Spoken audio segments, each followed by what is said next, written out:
All right, welcome back everybody to ArcRevo.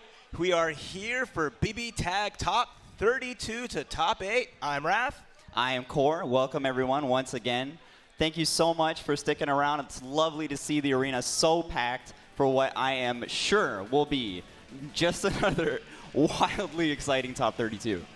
We dwindled everyone down. We had the last chance qualifiers earlier in the day, 14 pools, and those 14 players are meeting the pre-qualified players to see who will qualify for tomorrow's big event. It's been, so you were saying it's been such a crazy day for the qualifiers, everybody. Thank you so much, everyone, for showing up with such a high level of play and such dedication. We really, really appreciate everyone coming through in full force.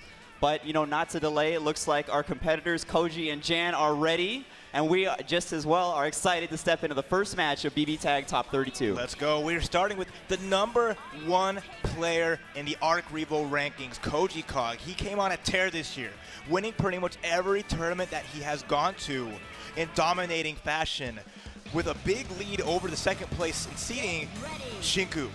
But he's up against America's big body, Jan, who's been rocking the large-sized characters even longer than Koji has. So we're going to have one heck of a match here, and I just can't wait to see how Japan's big body champion goes up against our specialist here from the US of A.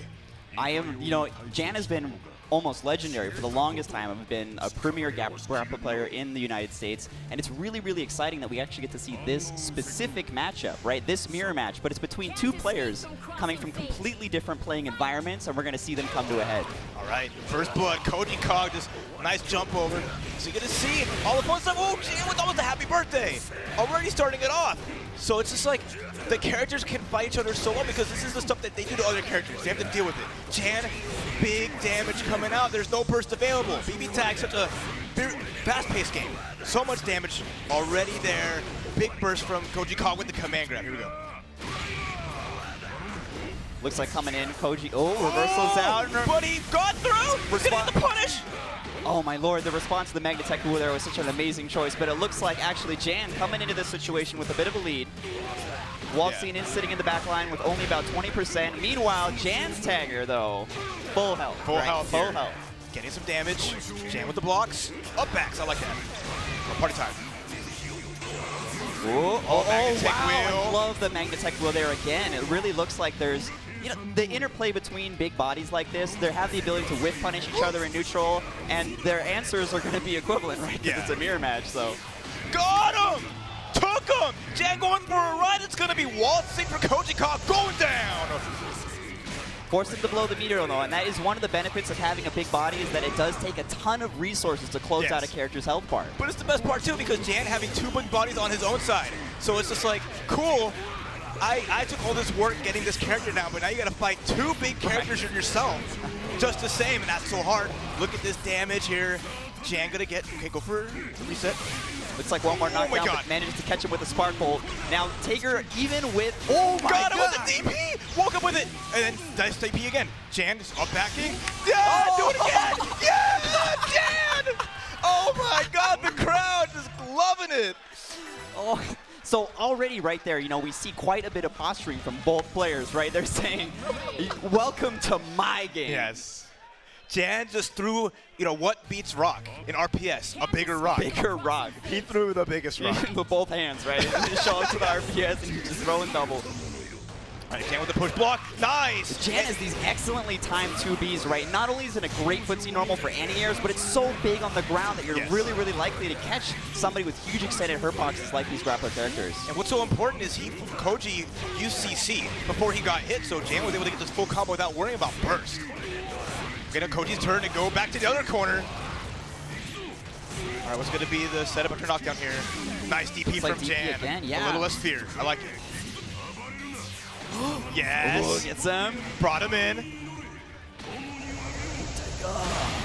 he going to continue cashing out? No. But Jan gets out of the corner.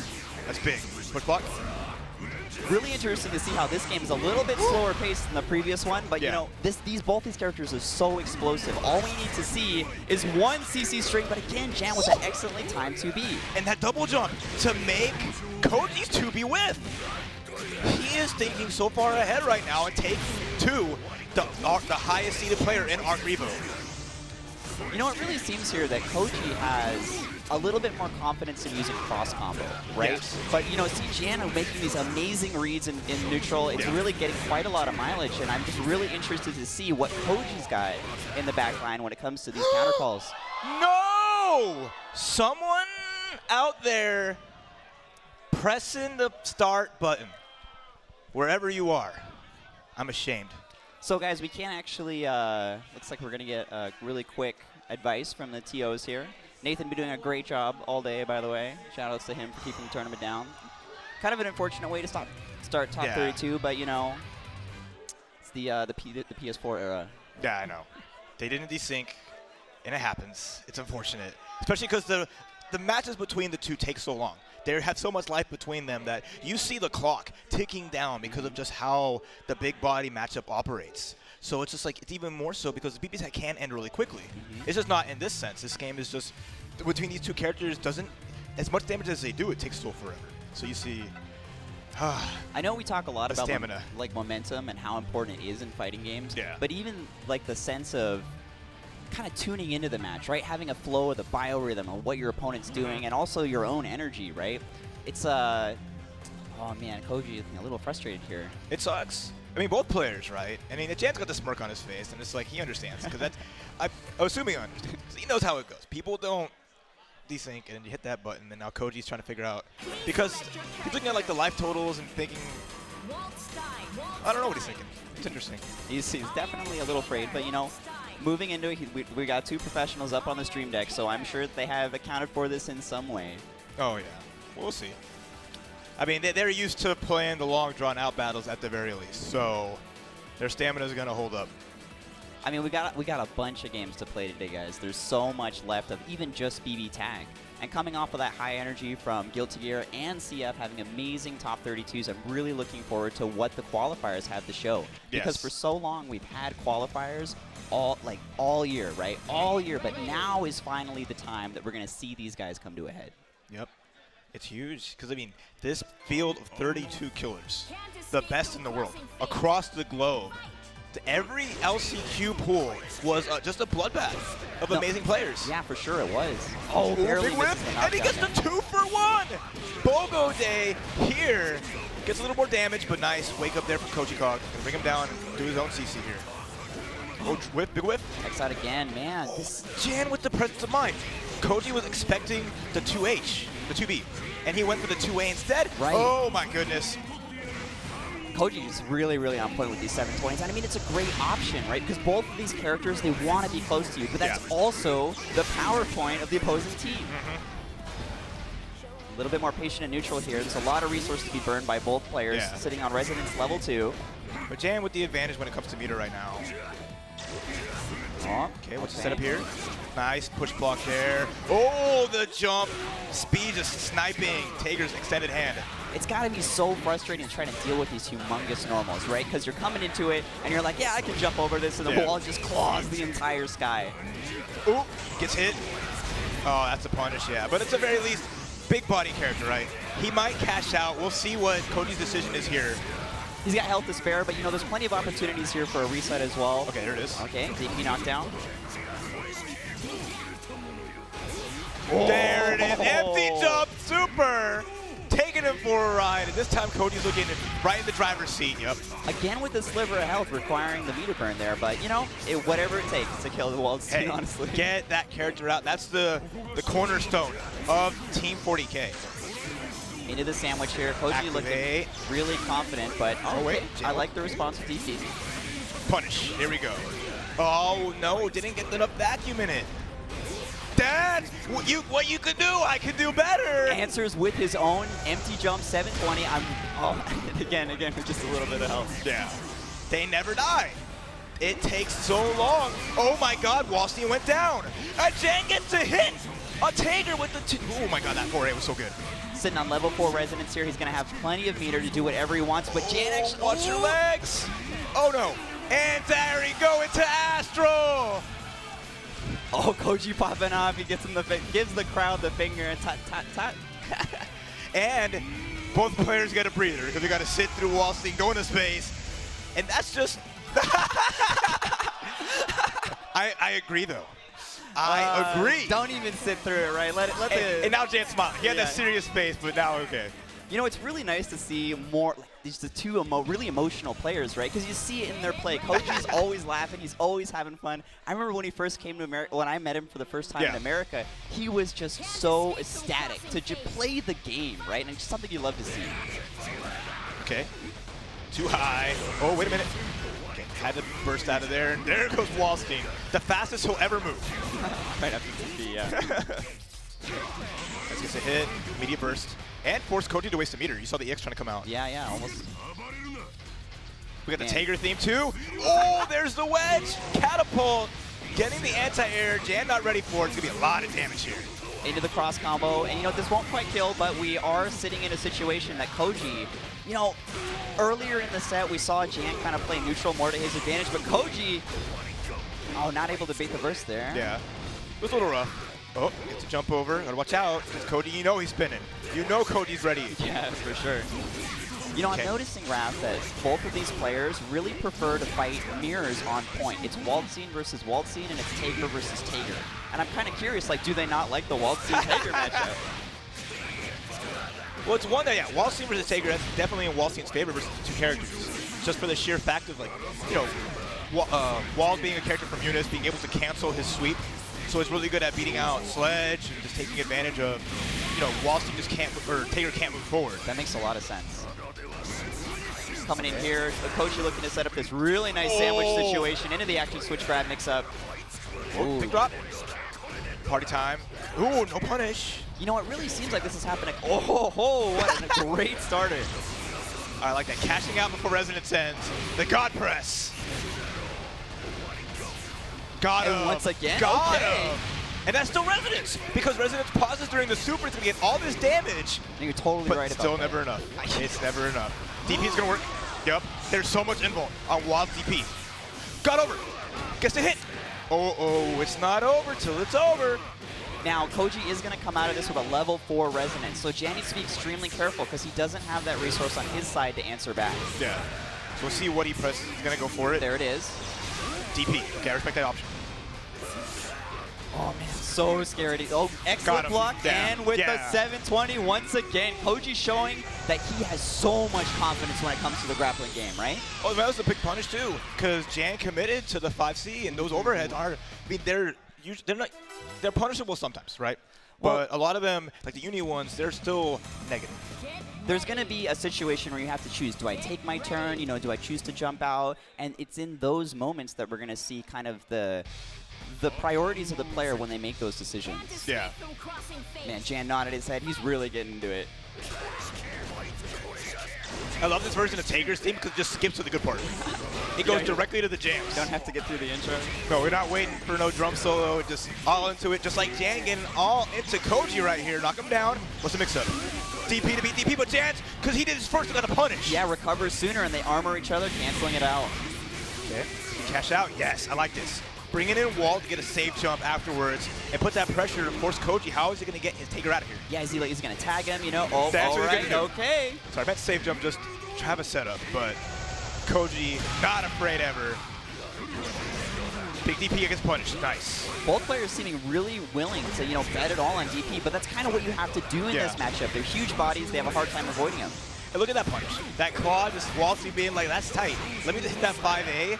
You know, swing right back at you, get that full punish, and now Jan with a strong lead right here, but has to be careful.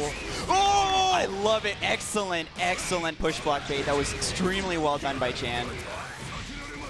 You have to worry about grapples just command grabbing you? No! They come fully loaded with regular throws too. Oh, wait a minute. Oh, nice DP from Koji. Put Jan in the corner here. Man, this match really seems to be the legend of who doesn't die to super. All right, what's he got? Gonna cash out all this damage here. Oh, but nice. That was really good from kojiKOG. Knockdown. Now, Koji needs to be extremely careful here because his back line is not healthy. You know, any hard assist call. Ooh, okay, Jan. Yeah, 2B, kind of free to that. You know, I think that even though they might not like this particular matchup, Tager does have answers, right? Charge B-Sledge, excellent at armoring through other tools in neutral. Okay. That was scary. He was charging Sledge. And Jan went for the burst. It's a little risky. Whoa, my God, the reaction, anti-air. Jan with Air to air. amazing call out command grab. That was so beautiful. He's got the setup here. Okay, what's gonna happen here? Cross up, nice block. It's gonna be. Oh, he just went in. I respect it. I respect it. Takers and tears. It's, you know, you have to really take a guess. Whoa, speaking of guesses. Push block. Super. Okay. Jan's like, thank you. Give me that. And with CC, not even needing it. Okay. Tying it up 2-2. Oh my God.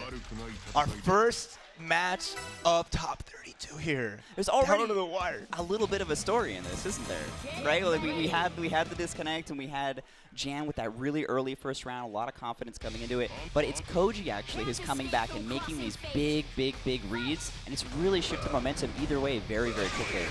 Oh, jump C. Looks like Koji's with first blood here. So he's the coordination with Jan getting the TP. So no burst punish. Really seems to be quite a challenge to make Wall 2B with. Oh my God. Nice command grab, and that's what Koji's gone for those more than Jan has. He's definitely taking advantage of the situation. There it is, using gadget finger to set up a command grab. Jumps Jan out. trying. Love it. Okay, nice burst. I agree with that. Oh, goes low. Nice confirm here. It's gonna go all the way down, but oh, big whiff. Oh, oh my God! Oh my God! What a setup! With 5C, command grab super. Jan's still pretty healthy, but big deficit. Oh my God. Very, very challenging for Jan here in this situation. He has a huge health deficit to overcome, and it's like 36,000 health that he's got to chew through here. And it's just down to solo Tager by himself against Waldstein and Tager. That's the start. Oh, what a jump back command grab, fist to the sky. He does have the meter to follow up here with the DHC. This should be enough damage to seal the deal here. Koji giving the crowd the thumbs up, and it looks like that will be it. kojiKOG taking it 3-2 over Jan. What a match. Holding his heart because, oh my God. With everything that happened in that set, Jan took him to task, but kojiKOG showing why he is #1 in the rankings. I mean, he's been at the forefront of BB Tag for almost his entire lifetime. Look at him go. Oh my God. Class act. Every game he's played, he's always been a class act. All right, guys, that was our first game of top 32, and for our next, we'll have Bace versus XIIIBlades. I know that this has been, this tournament honestly is so packed with Japanese, but BB Tag especially has been one of the games where we've seen the Americans really step up, right? We've got Shinku, Evo Champ, and even just recently in the more recent tournament structure, so many Americans have really risen to the top of the pile. They've done well. I mean, it's a global game, right? Mm-hmm. That's always a really cool part of it. We saw that at Evo, where Jona, Bace, and Shinku, they made top 8 in the winner's side. And it's just really amazing to see, well, winners and losers, and they mixed around there, and that's just incredible. That's what happens when games get a global launch. And you know, arcades have to thrive with these new games, and I understand that, but the competition can really stick close together when games come out at the same time. Everyone gets their hands on it and can grow and learn at, you know, a very similar pace. There's kind of like this wave of global discovery that takes place on a global launch. You know, it's something that you really love to see because there's a lot of collaboration too, there's a lot of communication, and it's really helped this game especially grow up as quickly as it has. Yeah. And yeah, this is basically just the second year. We got a big patch. BB Tag 2.0 I know next week. The crowd has been thrilled, honestly, with the load test setup that's in the back. Because we had a little demo set up back there. I know it may have been lost with the Guilty Gear 2020 line, but it was full the entire time. So Yuri especially mentioned that he had been on it quite a bit of the day. Oh, yeah. Well, he's a lab monster, and that's what people have come here for. We came here to see amazing matches. We came here to play all the newest from ArcSys, and we're going into our second match as Bace. Going up against 13Blades. 13Blades, great tournament warrior. Always had really good results competing and just always solid performances. So let's see how he goes up against one of America's finest, the Queen, as she's known.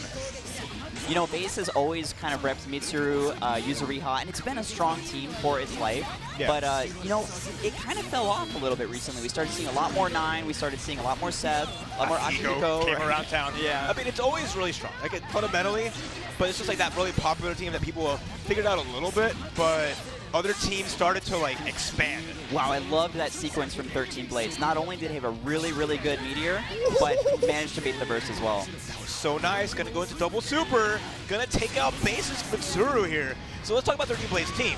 Seth. Seth 9. Seth, a problem character. You saw Domi from Evo. Seth, quick, just good attacks, great screen presence, and a 9-frame full screen special. You know, I'm actually really interested in how they're applying 9 as a shell, right? She's almost always in the back line, and part of it is because her ability to active switch in, to cross combo in, set up into unblockable, or just her assist game is honestly really, really good. Yeah, that's one fun way you can build around it. So, like, you have a great solo character, but you also have a good character that's just so good back there, like you mentioned. And Seth's so strong on point. Beautiful hit confirmed there, just barely crimson the end of the Crimson Raider. Oh, let it fall through, gets hit. Nice. That should be it. 13 Blades, with, you know, that was honestly one of the, I mean, in comparison to the last game, right, which was, that was one of the bigger ones so far. Yeah. Well, he's playing like his character's not made of like aluminum foil. That's fair. That's the thing. We went from like double 20K characters to like, hey, here's Seth. You sneeze at him, and it'll just blow away in the wind. It's a hard life. Yeah, In no, a week, you get like a little more health. So Seth players don't have to worry about just getting exploded as bad. But, you know. Coming in, 13 Blades actually very confident in his 5P calls with 9. There again, catching the point character, or sorry, the assist. Yeah, I like that. Oh my Making gosh, the- look at this. He's got the point in block stun and manages to clip away at 30% of Yuzuriha's health. It was a great sequence. What a DP on the reset. That's great. You see that mixing up combo into CC pressure is really cool. A little bit more meter being spent on push block here. Yeah, there's the orb, push blocking the orb, not letting Seth get a chance, but it's rough because he gets so high up there. He's so mobile, but Tsuru can like maybe like jump A, but it's such a challenge trying to reach Seth and challenge those orbs or whatever, blocking the mix up. Yeah, loved it. Okay, what's it gonna be? 13 Blades just honestly holding his own here on defense. Yeah, I like that up back with the assist call. Crimson Raider assist, having so much block stun, is really giving Seth the window he needs with that amazing anti-air. Yeah, that 4P just all the way to the sky. And, you know, solid damage here. It's like, you know, 5K is not a whole lot, right? When you're considering how low life the character has, but just the relentless pressure he can keep afterwards. Command grab! Doesn't have quite the... Okay, all right. Clean kill, clean kill. Clean kill. Command grab super. They do a good grip. All right, nice push block. Showing up Mitsuru party. That's going to be some solid damage. Can't burst out of the resonance combo. Now, 13 Blades does have a very, very healthy line sitting in the back nine. Healthy 9 sitting in the back line. The back 9, all right. Going to tee up for this one. Man, level 4 resonance though. Bace is going to really look to close this out with just... Oh, there it is! Speaking of Bace's bait, that was so clean. We saw that a lot in the pools. Players just succumbing to dash up, air backdash, sniping these tech throws, the throws that never came. Especially when you have a character, we saw it with Aurier earlier, but when you have a character with a very far-reaching jump jab like Mitsuru or Aurier do, and you use it along with movement, right? And it's the combination of not only this move's hitbox, but also my character's momentum. That's when we start seeing the real strength of these players come into play. Yeah. No, I 100% agree. And I like this, the match, both players are starting to get adjusted, and you're seeing, like, you know, Bace getting that win, but big DP, this is gonna hurt. Awesome bait by 13 Blades. You know, this matchup specifically is really seeming to be, oh no. Oh my goodness. Yeah, that's a, oh, that's too much damage to take. And, you know, media assist being so good, just backing up, you DP, it doesn't matter in a way, and Super will just get baited out by the CC. So it's just everything in 13 Blades' pocket right now. Excellent mid-screen confirmed, but on behalf of 13 Blades, really pushing the opponent to the corner. All right, now this facing air, what an air DP. I almost wonder if he had waited a little bit, if it would have comboed in the meteor. We'll see. I just like the idea behind it because it would have been safe too because of the meteor. Yeah, so no, really for nice. sure. Oh. That's 4 bar here. This should do it with double super. You know, it takes a lot of awareness to recognize when just doing super will close out the round, right? Yep. Because it's so tempting to just do what you've practiced for so long, the whole combo. But having the awareness to recognize, like, I've got plenty of resources, there's no need for me to stretch myself on the execution end, and I can just depend on the, honestly, really high damage. He didn't even need to go for the second super. He just did Resonance from Seth, and that was that. And now up 2-1 against Bace. Now 13Blades has, switching to a 9-point here. Wait. Okay. Little order switch, but you know. Interesting. I'm not sure the ruling on that, but okay. It's in the system. So. Yeah, I gotcha. The mix-up starts at the intro. All right. Look at that presence. The electricity just static cling coming slowly towards you. Now, not only does 13Blades have the round lead here, but it's kind of a little bit of a momentum lead as well. So he's going to be able to sit back, play patiently, play reactively, and kind of depend on Bace to hang, right? And that's a big thing too, but also just setting up the sandwich. He basically has a team that's very strong. The meta currently is like a sandwich meta. Teams that really excel at getting one of the characters usually assist on the other side and just hitting that CC and forcing that corner pressure right at the middle. Crazy active switch mix-up. You know, really early in the game, we identified that was going to be one of the stronger tools, and it has only continued to grow in its power. Scary how good all that's come down to. Okay. 13Blades with a slight lead right here. Both players sitting on level 4 Resonance, but it looks like it's going to be Bace who blows cross combo first. Okay. There's the burst, cashing out. Wait a minute, nice there from the Yuzu. Very cute knockdown combo here mid-screen. Looks like there's... You know, I like the jump. That was a good jump, honestly. If you're going to get out of anything mid-screen. Oh, the orb! Nice, I like the whip though to make it... She recovered fast enough that wasn't going to get a punish, but uh-oh. Man, the reward off of that 9-framer like you were talking about earlier. That EX is so crazy. That should do it with the grab. 13Blades sitting on one character's health bar, sitting between himself and the next round, putting himself posturing for top 8. I mean, his two characters, oh my god, they still don't have as much health as Mitsuru has all by herself. And there's one down already. Resonance. What's it going to be? It's so scary. Just, yeah. Jump A, nicely done. Bace tying it up 2-2. When you're playing against a character with enormous normals, right, like Mitsuru does, and so many mobility options, and you have just one hit of health, right, just one hit, and you're like, I could die from a DP. Yeah. And like, you know, 9 has really cool movement in the air, but it's susceptible to such a strong, like, hitbox. Right. That Mitsuru can't present. No, you're totally right. All right, last game of this set. Who will continue on in this winner's bracket? Oh my god, Momo had a conversion there.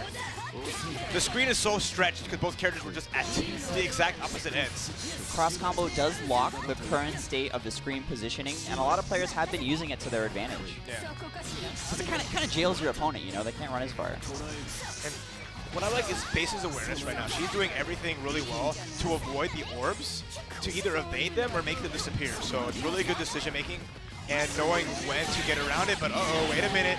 Okay. A little drop there. Almost but a huge happy birthday for 13Blades. But you know, it's really hard to combo two characters simultaneously for some characters. Yeah. Ikimasu.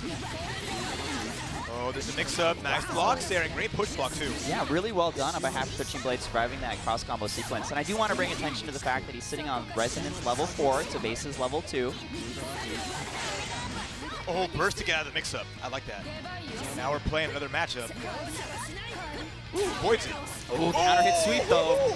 Full confirm off the sweep as well. And extra credit. I love this. Nice corner combo here, and now the pressure's on. Into a cross combo, all right, and setting up the sandwich. Bace very, very ready to capitalize on that whipped burst. Has 4 bar too. Yeah, no, definitely sealed the deal here. Yeah. No, never mind. Doesn't want to catch up the meter. Instead, just gets the no mix-up. Tarfu. And that's going to do it. Bace taking it over 13Blades, 3-2. The power for which she is famous, right? Mitsuru jump B, and who better to wield that sword than Bace? Excellent play. so great to see representation across all the different teams, right? There's so much diversity. I know, ironically, the first match was a mirror match, right? But of course. There's so much diversity in both the players and what we're seeing them bring to the table here in their counter picks, their play styles, and how they choose to use their resources. Yeah, and again, it's a season play that you mentioned. This game has evolved in such a fast amount of time. I mean, it's only been 2 years, right? Exactly. 2 It's years, been right? pretty much 2 years, and we see the quality of players and how much, like, it's a far cry from what it once started as. But the field is so big. That's another, like, exceptional thing. It's just, like, other games can take so long before you see a field, like, as strong as, like, these 32, right? No, for sure. So now you have just this presence of amazing players, like, even on deck next, right? Kyamei. So Evo, second place, right? Kyamei. Probably the pioneer of Mitsuru, I want to say, because it was really, really early in the meta. We were seeing a lot of big bodies. Oh, what's he got? He's got his treats. He got the snacks. Kyamei is prepared, and he's sharing. What a wonderful guy. Aww. The power-up is not just my own. That's what I'm talking about. I hope you brought enough for everybody, Kyamei. You know, Jona was walking around early, and I saw him just get a whole pile of snacks from the Japanese. It's like he's got his priorities lined up. Oh, yeah. You know, you don't run into these folks all the time, and I'm glad they could make it here to help us put on this amazing show. And Jona, again, no slouch like Kyamei. Jona getting top 8 at EVO, doing really well, and just, like, you know, not maybe playing the game as serious beforehand, but, like, as the tournament progressed, you see, like, oh, yeah, and just feeling it and doing really well. So we're going to see how one of, like, the most, like, active BB tag players from Japan goes up against Jona, who's done a really good job of bridging the gap between the US scene and the Japanese scene. Jona has really come up a lot. You know, I've watched him play BlazBlue for almost a long time, let's be honest. And he's evolved so much as a competitor, and it's really great to see him mature, not only like his confidence, his play style. He's really a lot more, just more of a competitor. Even now, he's always at the pinnacle every time he plays because he just keeps getting better. Yep. So see, I mean, like, he had like that semi-retirement, but here he is again doing his thing. So it's gonna be one hell of a match as the Akihiko, the gun show. We got so many tickets. Ruby on one team for Jona, and on the opposite side we have Mitsuru. Happy Boo Boo, 8K apiece. Everyone's just gonna explode. This is gonna be probably the fastest match we're gonna see so far because of how much damage is on the table here.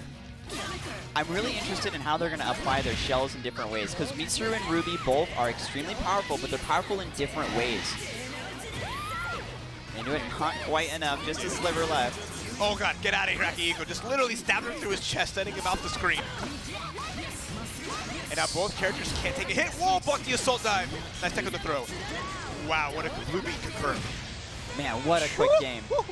Now, told you, that's how it's going to be. At the very end of that round, you did notice that Jona brought in Akihiko. Now, both of his characters were sitting with, you know, just fractions of health. But I think it's really important to recognize that Akihiko was going to be the one to make the caliber of decision that would have reversed that round, right? Yeah. He's the only character on Jona's team that could have done as much damage as needed to be done. Yeah, exactly. Like, he sets the pace for both teams. Like, that's like the star of it, because like the current situation of this game and Akihiko's strength overall, you know, so many good like solo characters that offer the support value. So you see how Ruby, great character on her own right, made assists. Mitsuru, amazing character on her own right. And maybe assists maybe not be as good as Ruby's, but they work extremely well. And another happy birthday. Kyamei really showcasing his knowledge against these CC setups, right? Because there's so much to know. But Jona actually coming through, getting a little bit of damage here on Kyamei, choosing to burst in Akihiko. Oh, the challenge with the 2A. I like it. You know, a lot of players are tempted to commit to a DP there, but honestly, like, if DP would work, the Nash usually probably works too. There you go. All right, Mazio died. There's the punish. Nice. Wait, try to bait out the burst, looks like. Still actually playing very, very patiently. He's really hoping that Kyamei is going to take a risk and hit a button there in neutral, which is so dangerous against Ruby. I like it. He waited his turn out, bring in Mitsuru. Nice DP. Good anti-air. Yeah, like the air unblockable. All right, I like this. Bring in the squad. Put that pressure. Nice. The teleport to bait out the DP. Woo-hoo-hoo-hoo! That's the classic Persona. I love that. Back B. 4B just getting out of there. Wait a minute. They're both gone. I believe it only hits the point. Okay. Right. Okay, not quite dead. But man, what a momentum shift. Jona now the one giving Kyamei the work. Activates. Oh, gets extra credit here. I like it. He could also, not only did he get Akihiko off the screen, he stopped the cross combo. And that was really, really important in that situation because he didn't want to get sandwiched. Yeah. Okay, comes down with the buzzsaw. Now applying pressure here. What is Kyamei going to do? That's what he's going to do. Nice counter hit. Didn't get it confirmed, sadly. Hey, it was an 800 damage combo, right? Yeah. Let him go. Okay, pressure's on. Is he going to ban out an EP? No, block the assault dive. Now, even with the assault dive blocked, it does the pressure string. Oh, kill rush. And immediate super. I love that awareness. Getting the kill here. And now patience. Patience is the name of the game. Oh my god. This could very well be it. With the meter here from the EX assault dive, it's going to be just enough. Wow, Kyamei. Going up 2-0 over Jona. Wow. Just getting that third bar right at the end just meant so much. EX assault dive into the follow-ups. He had all that wind available, and that was just what a great patient comeback that he did there. As offensive as this game is pitched to be, kind of like in Marvel, you do actually see the really stellar players rise up in their defense, right? How do they answer? How do they respond to what is claimed to be some of the strongest offensive fighting games? It's scary, no doubt, but the players have been getting through it, They have so much experience going up against it. There's plenty of stuff that's, nigh unseeable. Right, yeah. But at the same vein, you get good at guessing. Oh my gosh. Knowing that Jona was going to press a button and try to take his turn. Never mind that. Oh man, Jona, very, very fortunate that he was able to kind of... Oh no, actually still stuck. The corner comes with you. Oh my gosh. That raw tag is going to end up being a big regret for Jona as Kyamei easily capitalizes for a knockdown. Okay, what's it going to be? It's a throw? Oh, I like that. Just bait. Ooh, nice pressure there. B corkscrew. Nice block on the EX. Extra damage too. Oh my god. Oh lord. Oh lord. Those moves are both the same speed. They both go so far forward. They both 9 frames. They're made for each other. This team is just so perfect together. Kyamei looking to put it up 3 games. What's it going to be? Oh no, taps out. But the super anyway. Kyamei with the 3-0 over Jona. What a reaction at the end. Just like, fight me. Come on, bro. Come at me. We really saw a lot of Kyamei using just DP, honestly, there to answer back and shut down what little momentum Jona was able to gain. So props to him, but we'll see more of Jona in loser's bracket. Yep, he's got a hard road ahead because that loser's bracket is starting to shape up, and we got every match from here on out. It's always been just beautiful. Everything we've seen is just the highest level of BB tag play. I mean, there's always stuff happens. No, yeah, but the way everyone's playing so far has been pretty sharp. Yeah, that was a smothering by Kyamei, but that just shows how well he's doing. Jona couldn't get his spots, and that sucks because he couldn't pick apart Kyamei with his own offense, couldn't set up really the sandwiches that he really wanted to do and put on the pressure. He got some hits here and there, but Kyamei just playing so solid overall, and just with that momentum there, like you mentioned, how much it means, right? I think you put it really well, and it was really it's something you love to see, right? You love to see the highest level of any game that you're invested in. We're getting it here, ArcRevo.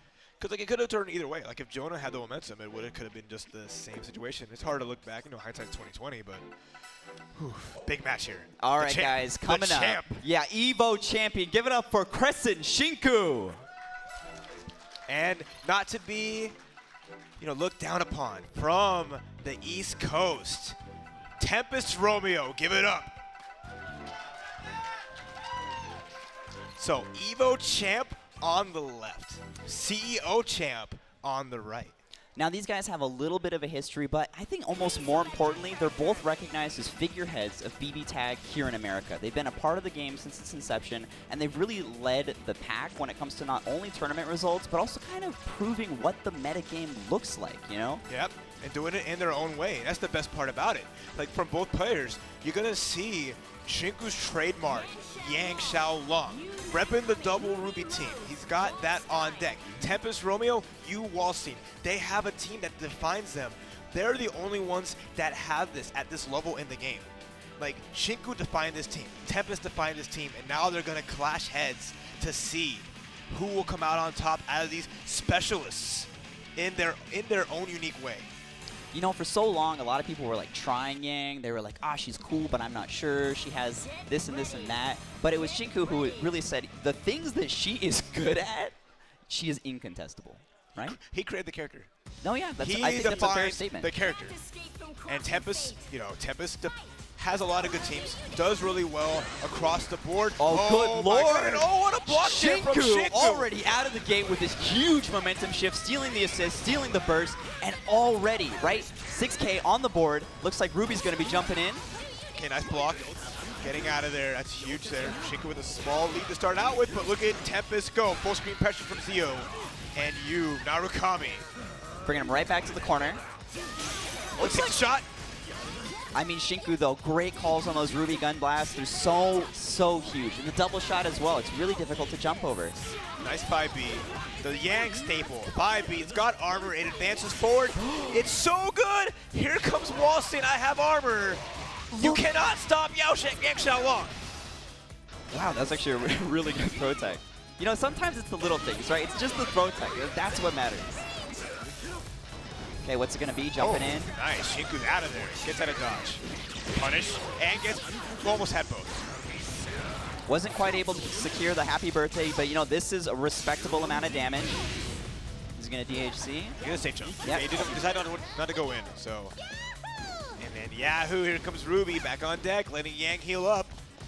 Shinku was a big proponent of saying, hey, you got your character bleeding. You have them out, don't call that assist. Yeah, Let them get their life back. I mean, you mentioned it perfectly, Raph, because Tempest is having the exact same strategy. He's like, Wald has a huge health pool, and I'm very, very happy to let him heal. This is going to be a chunk. Does he go for the second super? Up for it. Oh, just a sliver. Pixel left.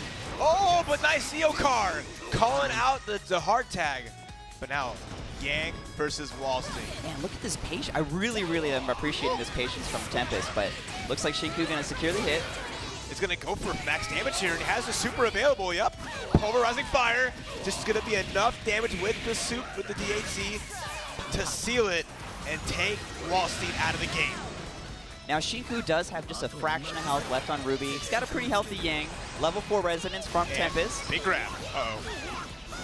There's no CC available, so he can't extend the combo. He's going to get at least one extension, I think. If he decides to do it. There it is. Very important that he drains out the resonancer. He does not want to deal with the wake up super because it's good. Oh, okay. All right. DP's out. Uh-oh, big grab. The gamble paid off. Nice burst, though. TempestRomeo. Oh! Answers back with DP. The aptly named uppercut. This is just game one. Hey, jumpy! So difficult to navigate, right? I love it. They literally, Shinku takes the headset off, they start talking. That's how they are. They're so quick to just speak on what all happened. It's hilarious because they have really similar personalities. I mean, they talk a lot. They talk a lot about the game, and that's one of the great things that you like to see is players who have experience not only with the game, but with each other, because you get to see kind of the player interaction to a detail that you don't get in other games. It's a beautiful thing. That's what happens when the community grows together. They might be from very separate parts of the U.S., but they talk all the time and they develop the game, and look at, speaking of developments. Very, very early lead here for Tempest. That's a huge amount of damage on Yang, but you got to remember, Raph, that Yang does have semblance. And iBurn coming on just MQ. Oh, a trade to save Yang's bacon. Uh-oh. That assist is, if it was pre-patch assist, when it was actually pretty quick coming out, but that's so slow, it's hard to call out certain things with it. And this is actually one of the best situations for Shinku. I know he doesn't have a whole lot of health on his support, but Yang is in semblance on the backline. That means that 6P is huge. Oh, already into CC. This is an incredible amount of damage. Tempest not looking forward to this wake-up situation either. Yeah, 8K on both characters. Shinku turning the tide, but nice. Tempest just running under, getting that spacing here, trying to play that neutral game again. But the damage is already done. Shinku's got a big lead, and Yang has so much health back. And he has the song power up. Man, it's so, look, she gets to stay in semblance and regenerate her health. It's so good. Punish, there it is. Big risk on the jump seat from TempestRomeo. Shinku looking to secure an early 2-game lead. Just momentum, again, so important in this game because it's so fast. Literally, one cross combo can mean the game. Wow, which throw.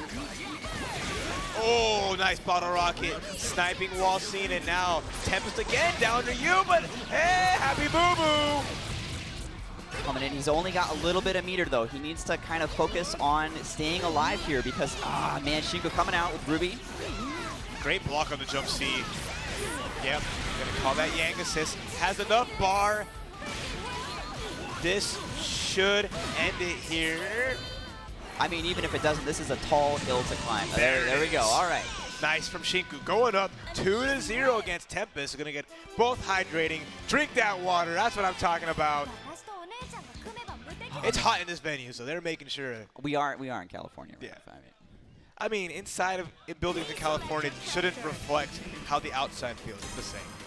I really like the decision to move back to character select here. Just a little bit of breathing room, right? A little bit of time. I mean, me personally, I find it super valuable just to have that breathing room. And it kind of allows you to reassess your strategy because the strategy element of this game in particular, it needs to be on point. You need to not only have your counter option prepared, but also, you know, what do you do if they just start playing using their resources in different ways? Yeah, or just pick different characters. Again, Tempest being a specialist in the Waldstein team, but he has other squads that he's proficient in. So taking a second to think about what he really wants to bring out. He has, you know, the Naoto squad that is always a possibility. He has his Carmine team that's there as well. So he's going to stick to his guts. Okay, all right. So he's going all in to what he knows best. But the song choice, though. It doesn't matter what you pick because I Burn just invalidates everything. All right, crowd getting a little excited here, guys. Going up Shinku ready to seal the match 3-0, but Tempest, you know, this of all games is the game for a reverse 3-0, right? Yeah. Oh, brings it down again. We saw this was like the start of game number 2 for Tempest. Getting the hits here. Nice grab. Really, really like that mix-up decision because it and baits the burst. Oh, what a perfect start. You can't ask for anything better right here. Corner situation. Gonna set up a mix-up here, but DP's out. Now Tempest has to hold his pressure.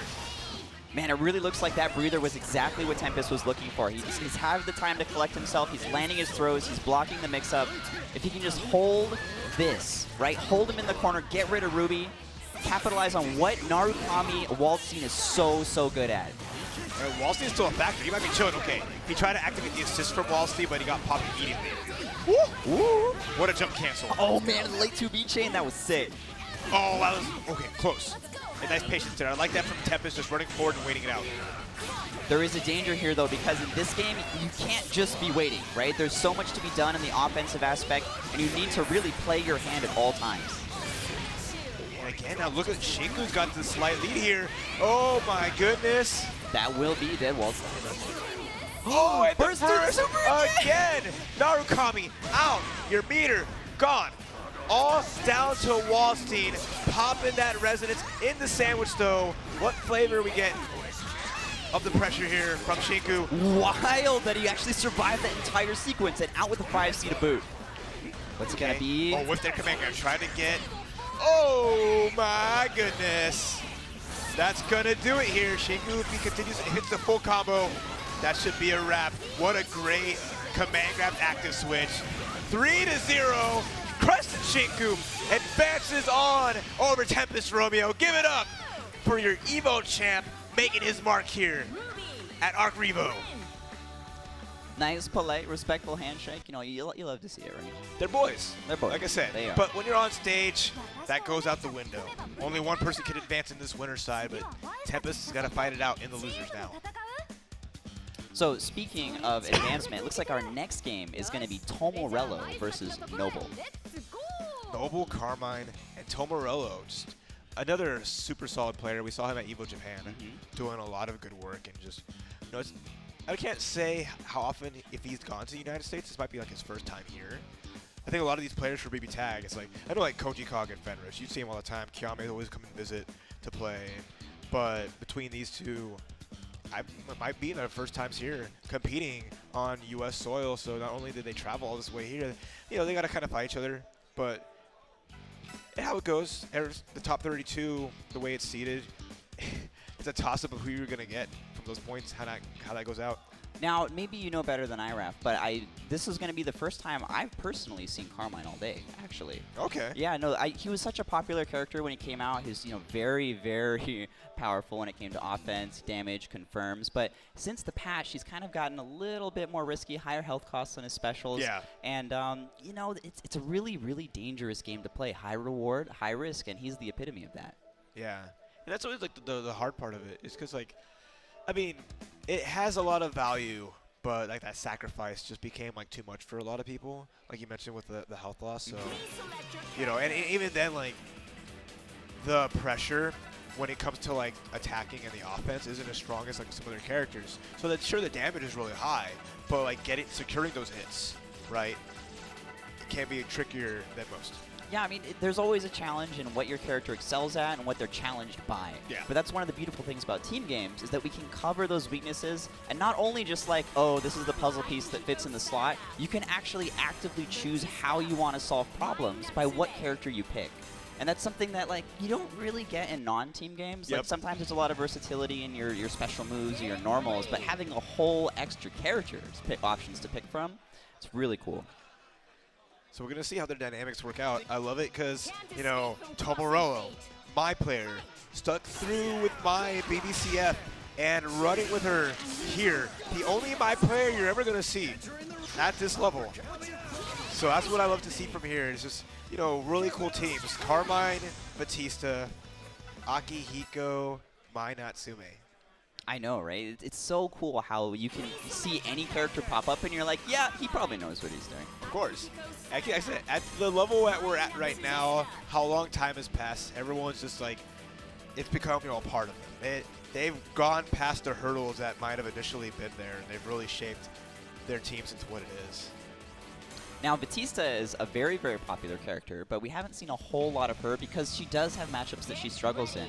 But this specifically, I do like the choice. She has the ability to kind of make Akihiko question his own neutral. It's not just, corkscrew punch through the fireball. I mean, that's still going to happen. You can still get those corkscrews, but huge start, 5-8 into sweep. Goodness. This is going to be exactly the game that Noble wanted to play. Great start here. Not a lot of lives lost either. If he can finally secure the hit, get the auto combo, try to bring it back and see if he decides to get life back. There it is.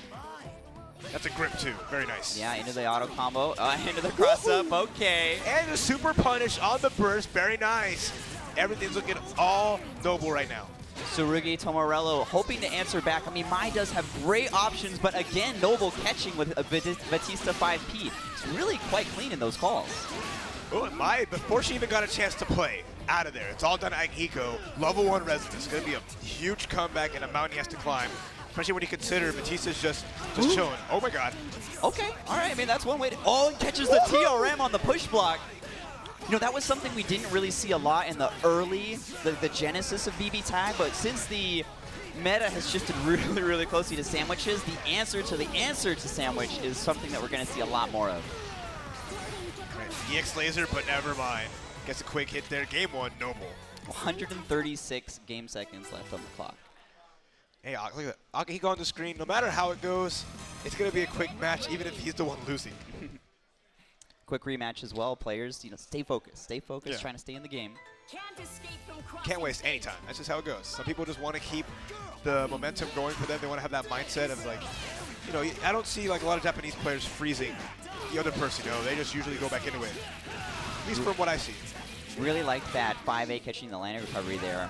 And Carmine, he's kind of changed a little bit because like you were mentioning earlier, the health cost is just tremendous. Oh, wow, great sandwich there on behalf of Tomorelo. Looks like he's going to get the corner. Oh, not quite. The finisher on that ended, so now we got at least Mai's get to play. Here comes that pressure. Nice, 2B.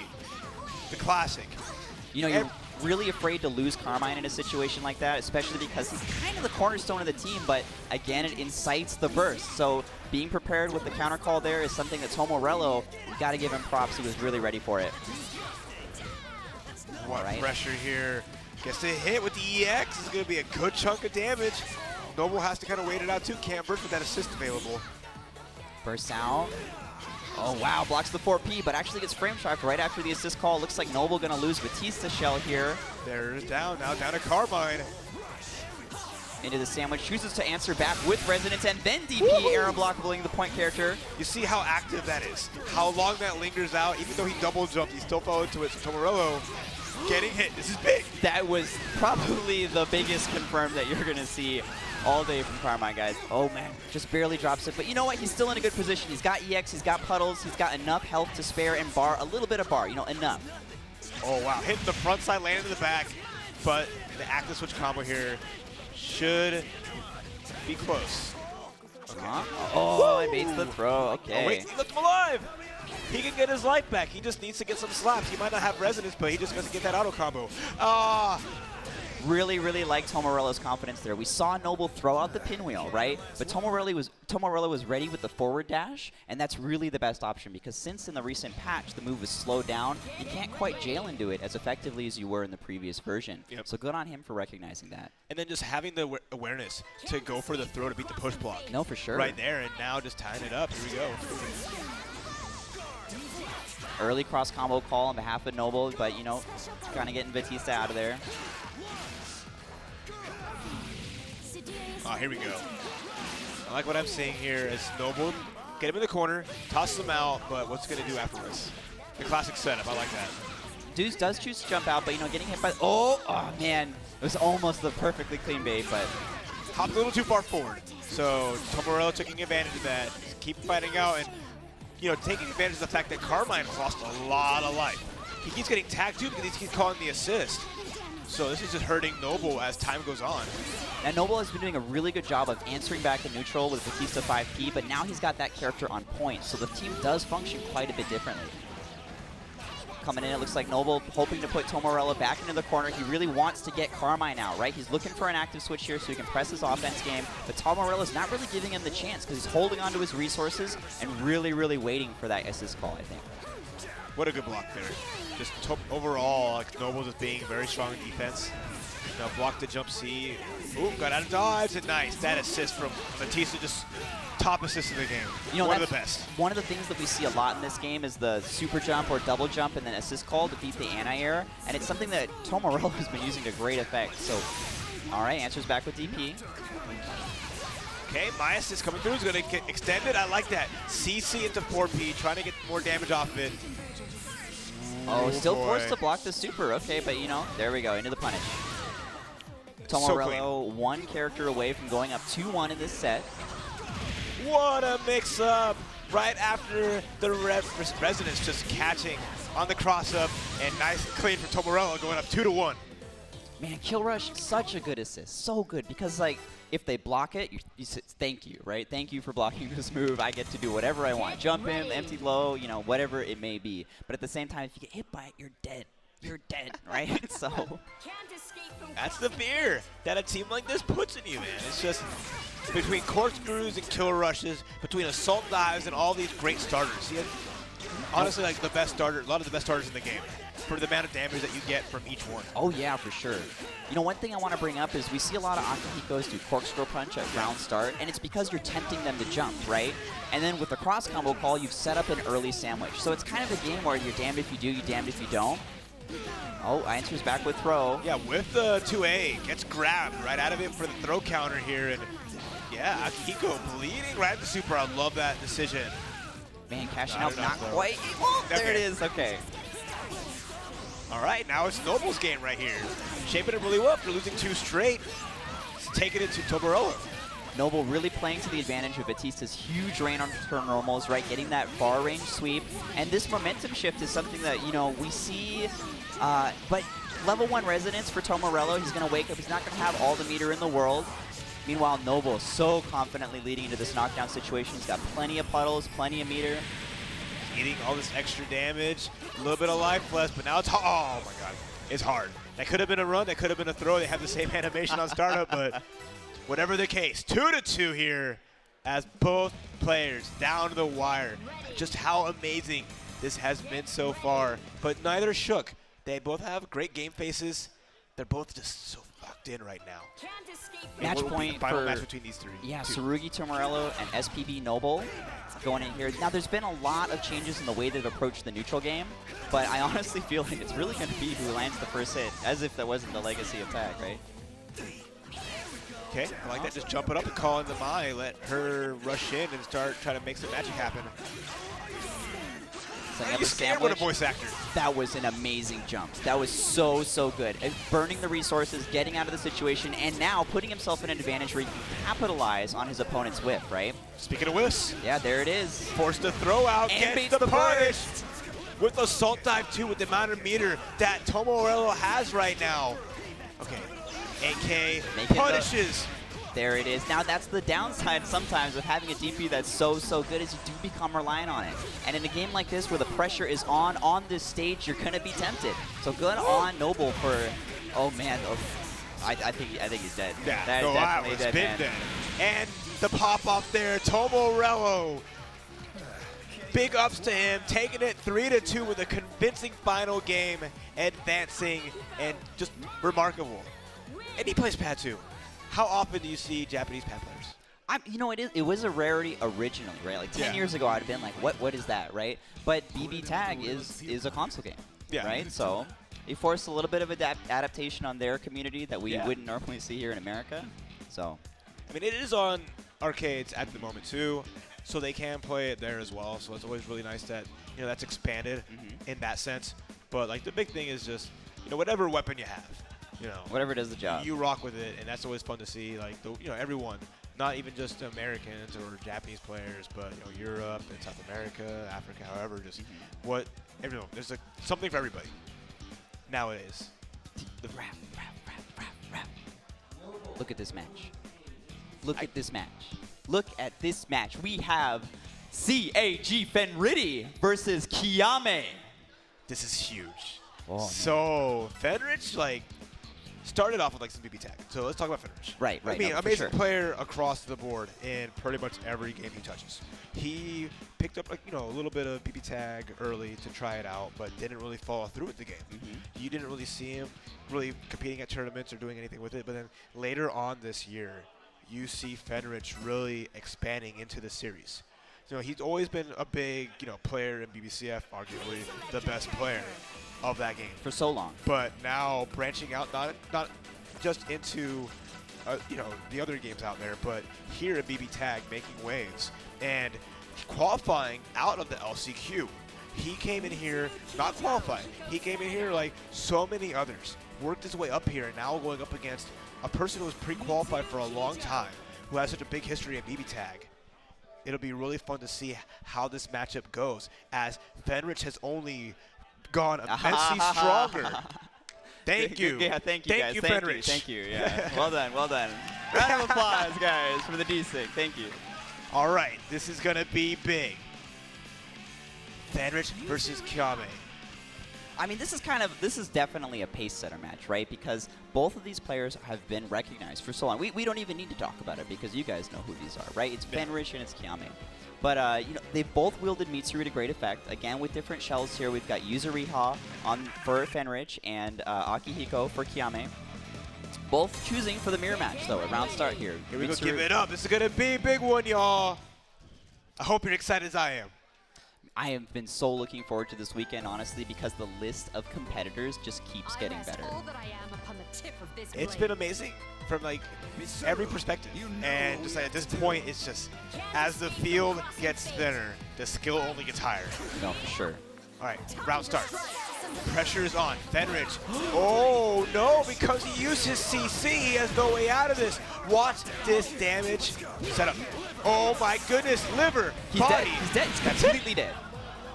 Oh, okay. Okay, all right. My bad, guys. Pixel. You're supposed to say, is it going to kill? You got to be like James Chen and just throw it out there where no one can hold you accountable no matter what the outcome is. Kyamei with a one-character lead already so early in this first game.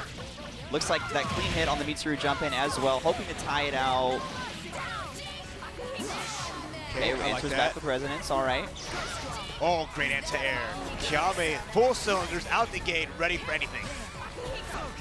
Man, the application of the levels of resonance. I know I keep bringing it up, but it's so important. It increases your health gain, increases your meter gain, increases just the duration. There's so much there. What a punish there. Thought mirror raid arrows was going to connect, but Fenritti was ready. And gets the punish in the hard tag. Oh, and punishes the burst too. Wow. Not quite for as much damage as he was probably looking for, but you know, whatever momentum change you can get, you take. Oh, wow. Beautiful 2B there from Kyamei. Clean in here. Woo!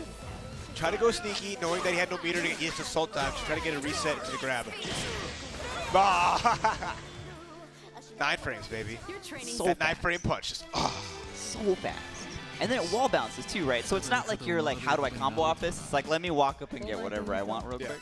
Let me have that assist to add on to it. If you try to jump and it hits you out of the air, and that wall bounce will give you a combo. So it's just, it's scary. It's so spooky. At any time. Push block, corkscrew, push block, dwa.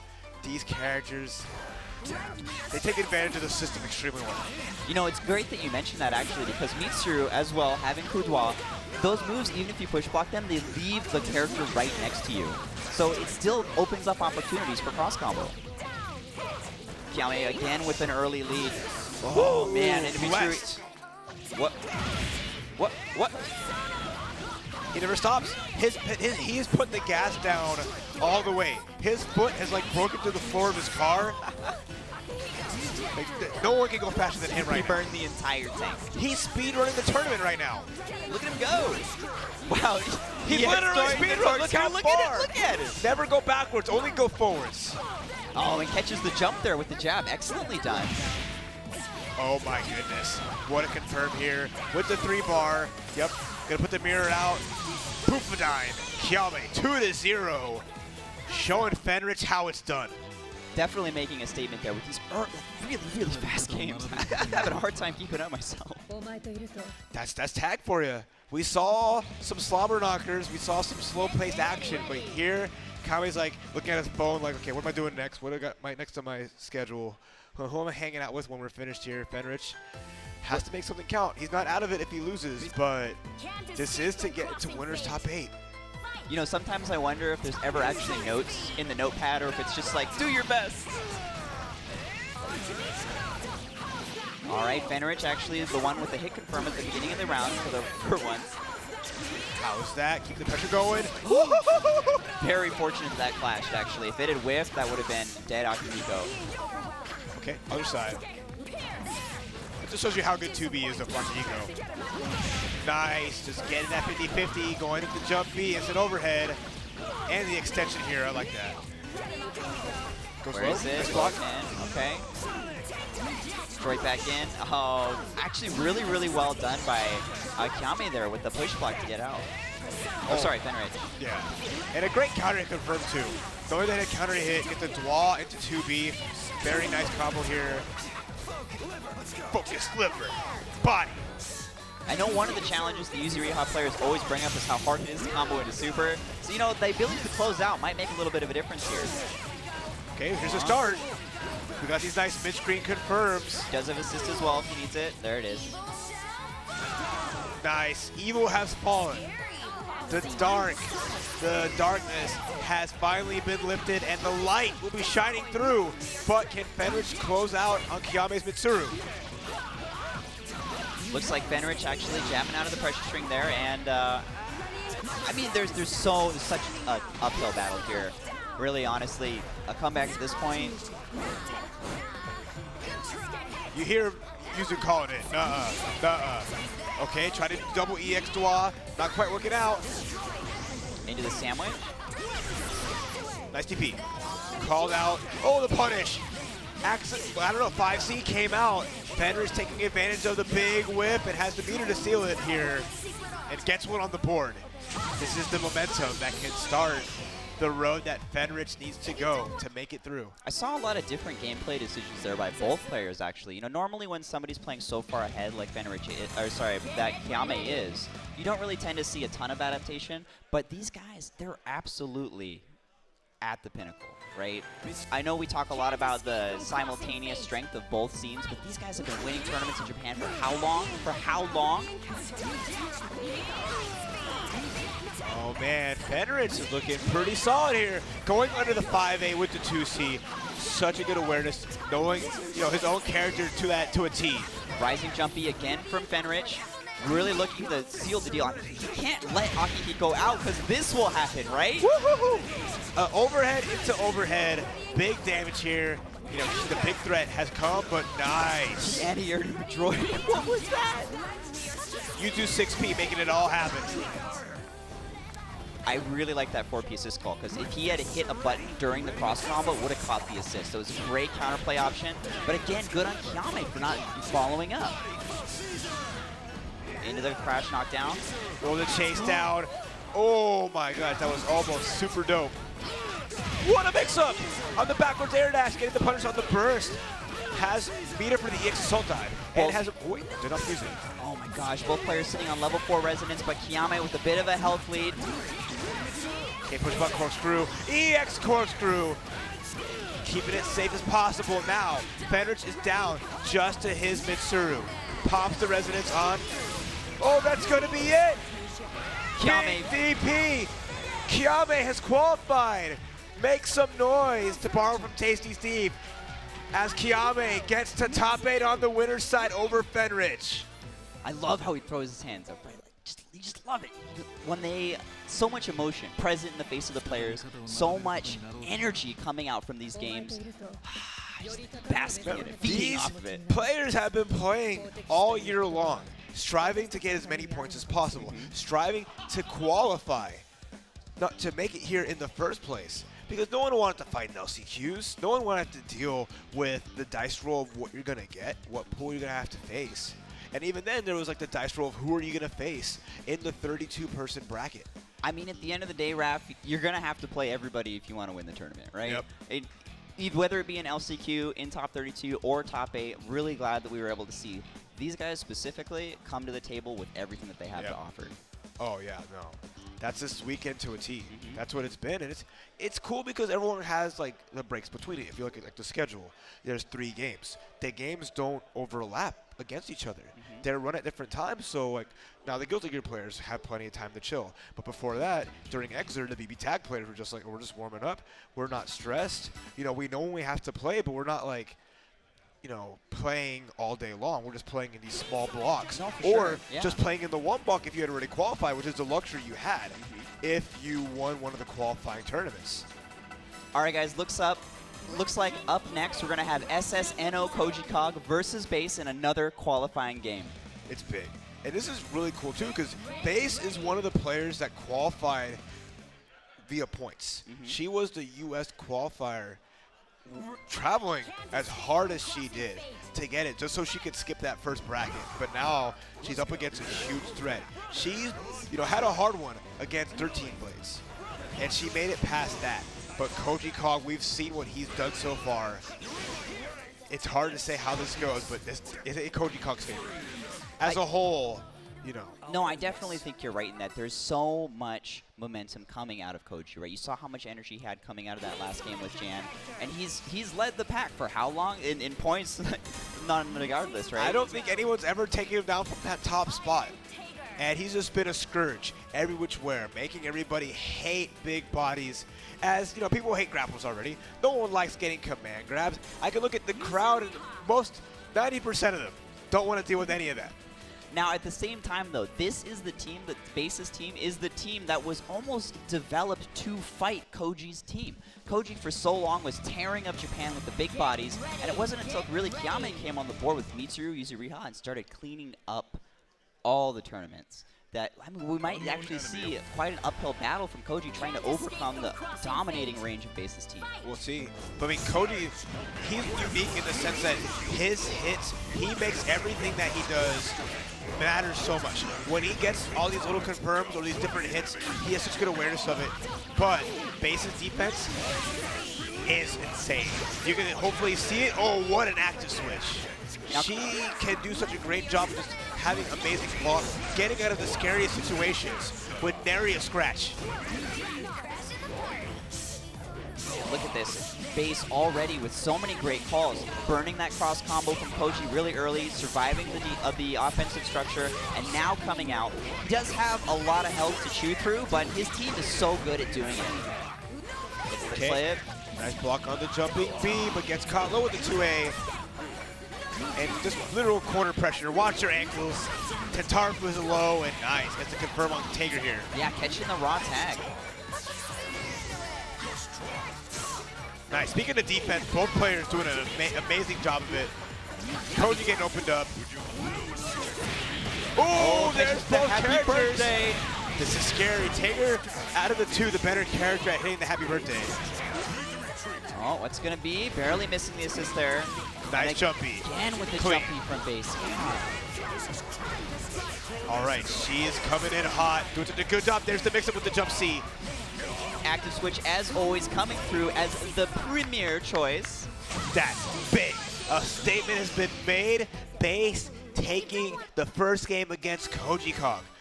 You mentioned how the matchup, can favor Mitsuru user if they can control it, and she's here just trying to keep Koji contained.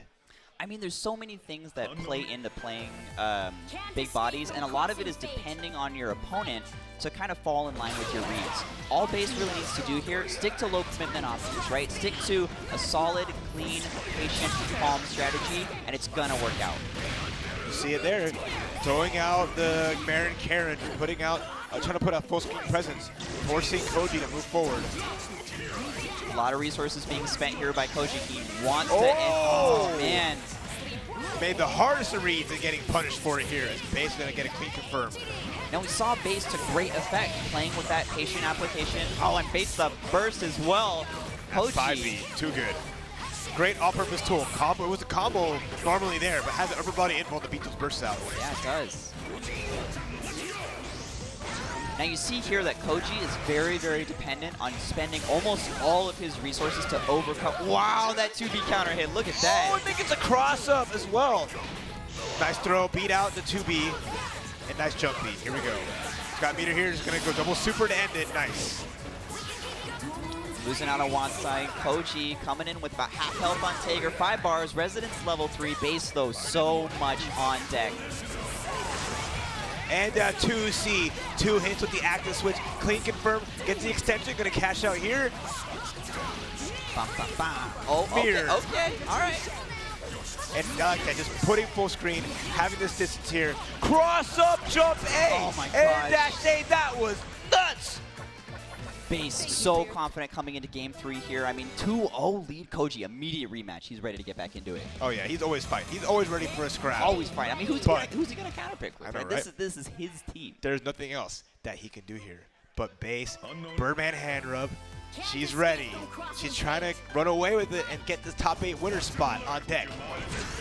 She's really got the right strategy in place. So long as she can force Koji to expend these resources to even have a chance at playing, I think she's gonna end up on top. Nice, gets the punish here, just teleporting around, avoiding it really well, and just the mix-up has been on point. Yeah. Koji just not being able to block through, it's really hard. So challenging to deal with Mitsuru as a character who doesn't have the best mobility. And then when you have Yuzuriha backing her up, you know what I mean? Koji trying to swing, but those aren't working out here, so has to hold his pressure. That nice. That lockdown's been really, really good. I do appreciate Koji's willingness to jump out there. It's so essential that you have. Whoa, happy birthday, but not quite. Big counter hit. Gonna bring it down, try to cash out as much damage. We haven't seen Koji get this sequence off really at all. I mean, even with as much damage as he did do, Bace has such a health lead even still. He's got the resource lead. And with a little bit of bar, it's gonna be enough to end Tager, I believe. But it's gonna get super close. I mean, if it's anything like Koji's first match. Yeah. Again with the sliver. Jump beat. This might be it. All one character stands between Bace and top 8 winners. Can he make it happen? Super God press. Take as much damage as he can, but Bace super healthy here. Now, one thing I do want to draw your attention to is the fact that the assist bar does regenerate during the super, even if Resonance freezes. Well, it doesn't matter much here, as that super up the command grab is going to do it.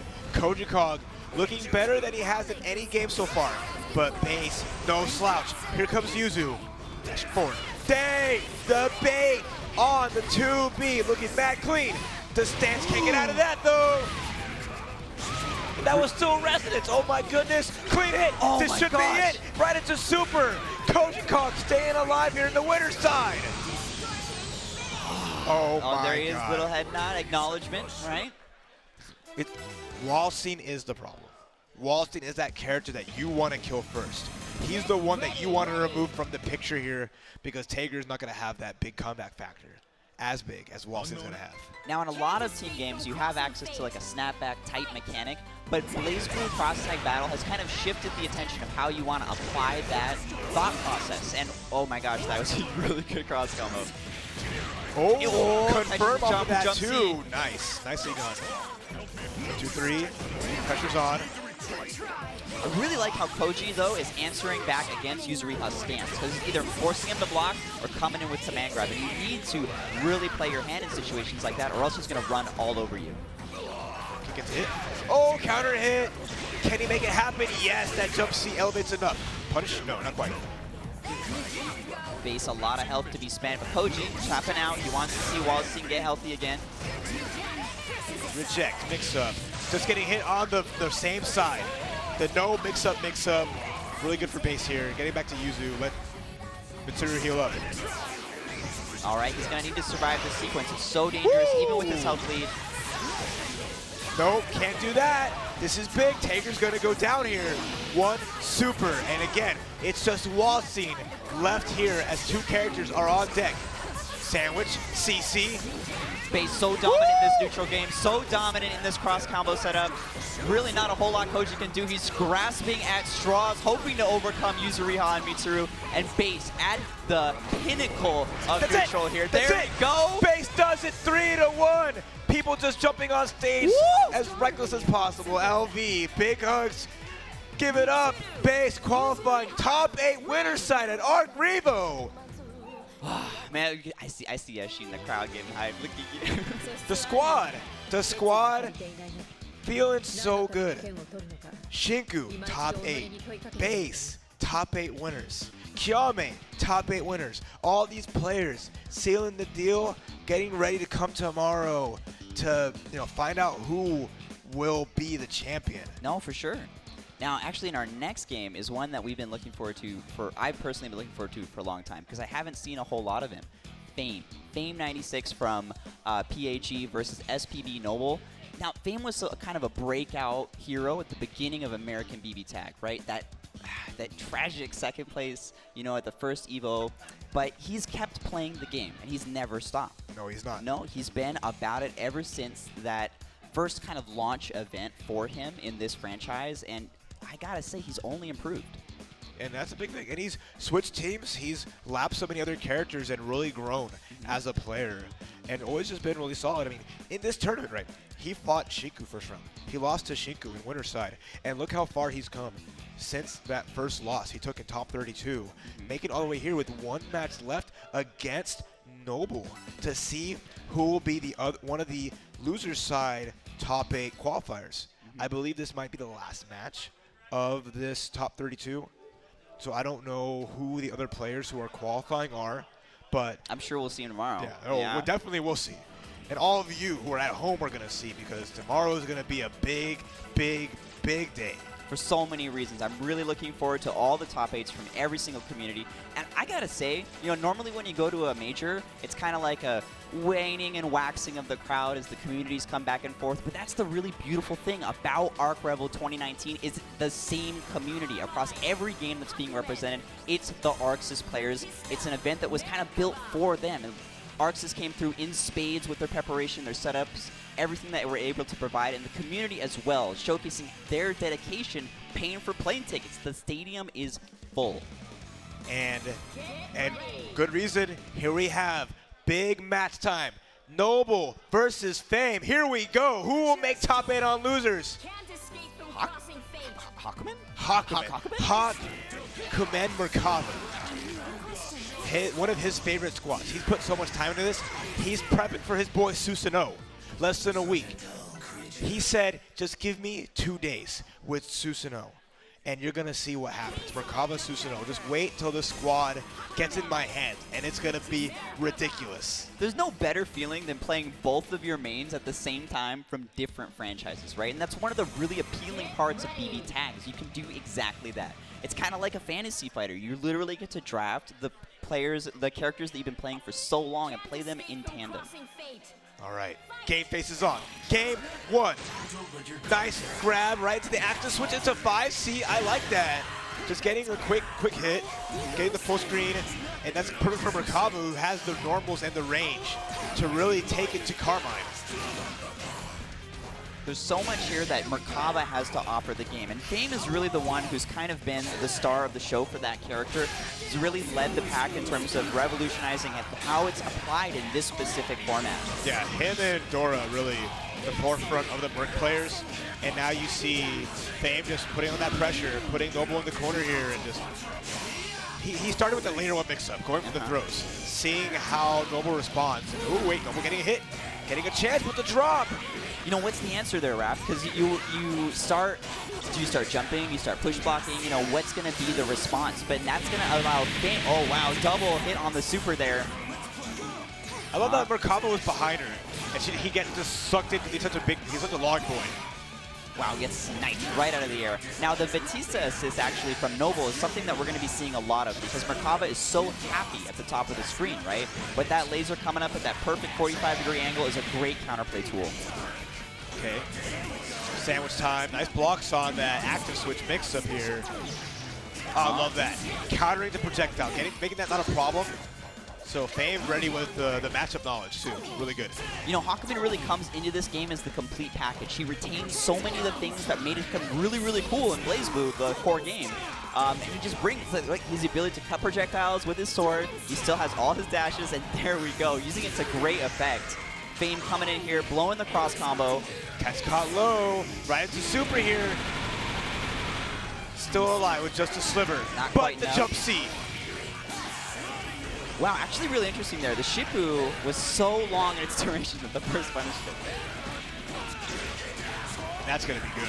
Not enough to kill. Good blocks there. The DP, though, doesn't matter how you react in there. But Fame, very clean, taking that first game really well. Nice stitch at the end.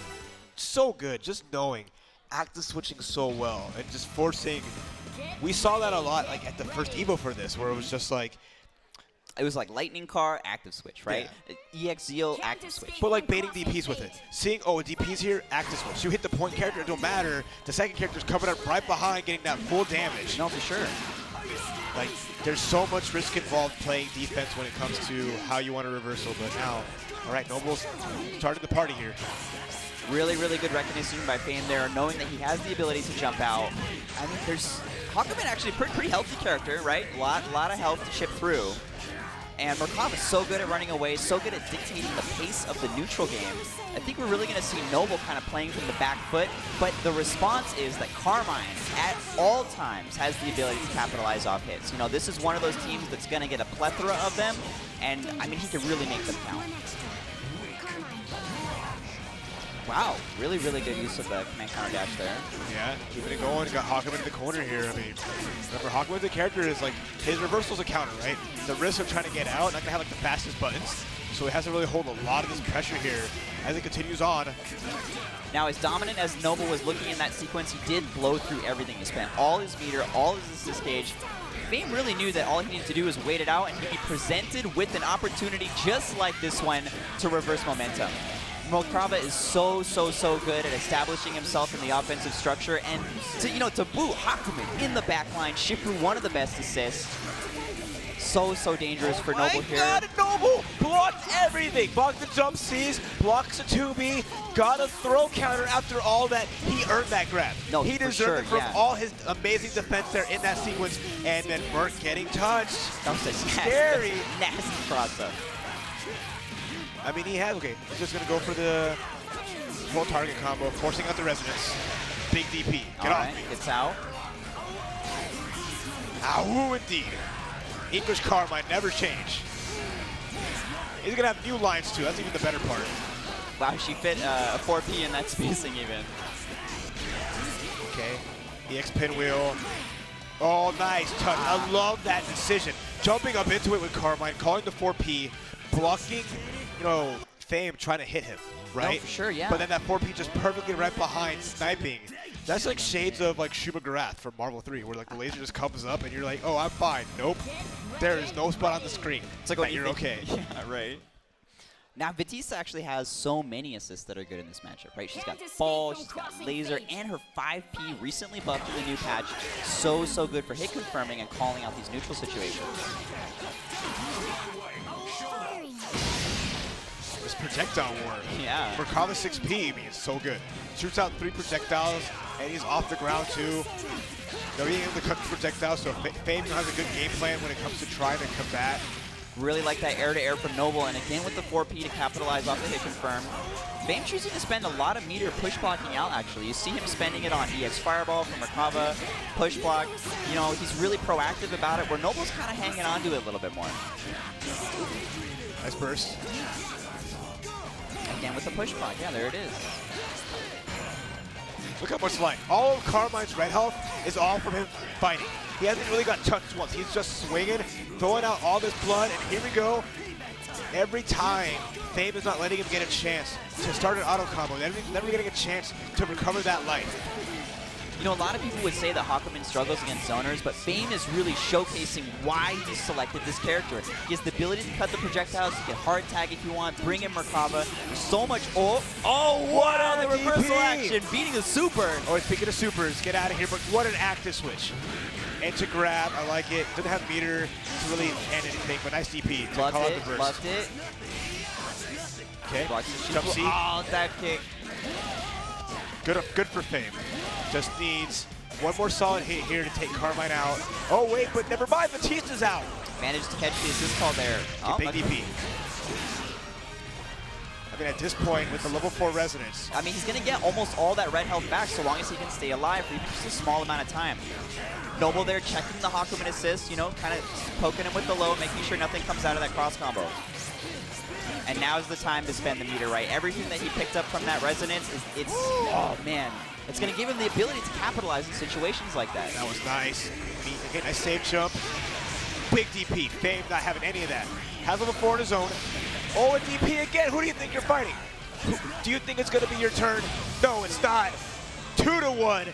Fame on the back of 2 big reversals. Now, he may be up one game, but I would like to draw attention to the fact that Noble actually started finding the solution to EX Fireball there. He started running forward, he started playing a little bit more patiently in neutral and saying, you might as well commit to spending the meter, and I will let you, because it puts me in the resource advantage, and it's so critical in a game, resource dependent as BB tag. But even then, it didn't matter. Fame was just ready, because like, you're doing such a good job of answering back. I'm going to take it to that next layer. I'm going to reversal you. You're not expecting any of this, and that's just that unpredictability that a strong player can just exhibit to really keep their opponent really on their toes. No, for sure. Oh, right through. Beautiful. Hit that super counter. Very patient here. Noble just looking to survive this sequence. Good blocks. Oh, and he hits the happy birthday. Let's see what he does here. A lot of CC gauge available. Other side, okay, gets both of the super. I like that cashing out. No, for sure. Oh, the punish. Great hard tag there from Fame. Catches the backdash here and coming in. Hakumen, still very, very respectable damage output from this character as always, right? Overhead active switch. Left, right, up, down. Guess what side? Big damage there. Safe jump too. I really like how Fame, oh wow, great hit for Noble. This is going to be a momentum turner if he ever had the chance. Also punishes the burst of Carmine 4P. I'm going to extend it here. Without the meter to seal the deal, it's going to be rough. I mean, but the grab before the pinwheel hit. What a great setup here. Trying to bring it back. And that time ready for the reversal. None of that, Fame. Noble tying it up 2-2. I mean, I brought it up earlier, right? We did see those adaptations. They took place late into the round at the end of the last game, but he was really brought them into full effect, to full fruition here in game 4, and now going into game 5. I want to see if he can keep it up. And our final top 8 qualifier here. Final game. So much on the line.